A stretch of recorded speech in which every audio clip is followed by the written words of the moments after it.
What's up, Wolfpack? Happy Sunday. Coming at you guys for the first video of week 6, maybe. That we're out of the gym, maybe 4, maybe 5. I don't know. I lost track. It's pretty bizarre that we're still out of the gym, and I do apologize. I wish there was something I could do.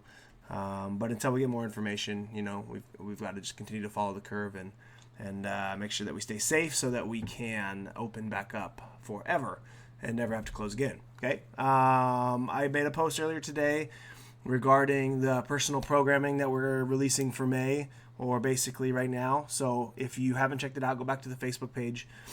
For those on email that don't have a Facebook, I'll put the post in the email as well so you can see. But basically, you have the ability to hire one of our coaches, your coach of choice, to program for you specifically for your workouts, your at-home workouts, whether you have equipment or you don't have equipment. So it's pretty cool. It's pretty powerful, and it really kind of gives us the ability to tailor it to you and what you have and the time you have and what you're looking for. So it really makes the at-home stuff actually work really well because, excuse me, it sucks working out at home. So check that out. Let me know if you are interested in that. Okay, Monday. Warm up, walking lunge with a 5-second pause, stretch on the ground. So a little Samson, excuse me, I think we did this last week. Inchworm and overhead stability hold, single leg glute bridge and monster steps. Remember, the monster steps are where we're in that squatted position and you're moving one foot all the way out to the right. So you're going right, step really far out to the right, and then bring that left foot in just a little bit and try to keep tension in the glute. So it's just like a glute activation drill. So if you have a band or anything that could add like resistance, that would be the time to put it around the knees. Okay. Little strength, a little different strength here. So you can use the same weight. If you did last Wednesday's WOD, try to use the same weight that you did for that, just kind of building off of that. You're going to do a tough unbroken set of front rack step back lunges. So I think the workout was back rack lunges. I think it was like 80 total or something like that. So now we're going to go on the front rack. It's going to affect the shoulders and the core a little bit more. It's going to make that load feel a little bit heavier since it's in the anterior portion of your body. It's going to make these lunges a little bit more challenging. So I assume for most people it's going to be more like a core, shoulder, wrist limiter here. So you shouldn't be going super heavy. We still want to get really big sets here. So we're looking for a little more hypertrophy here. So big sets. We're looking for 10 plus on each leg, probably minimum. Okay.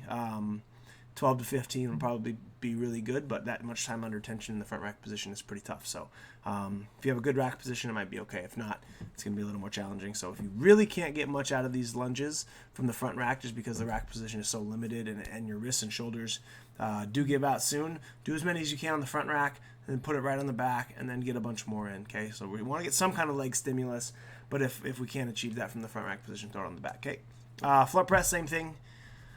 This you're probably going to want to add a tempo to just to get a really, really good eccentric burn. So really slow on the way down, come to that good pause, and explode off the chest. And then bent over barbell rows. Same thing. Slow on the way back down to the ground.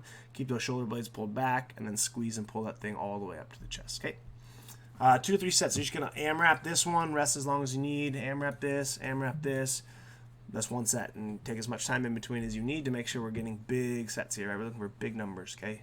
Minimum of 10, I'd say, on each of these. Hopefully, 12 to 15 here, same thing, 12 to 15 here, 12 to 15 here, okay?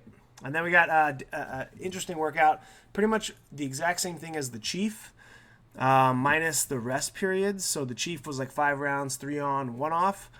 And I think a lot of the scores were 17, 18, 20, 21, 22, somewhere around there. So I just made it 25 for time. And instead of 3 power cleans at 135, you're just going to do 3 deadlifts. So it should speed things up a little bit. But it's going to be a good little posterior burn here, even though it's light.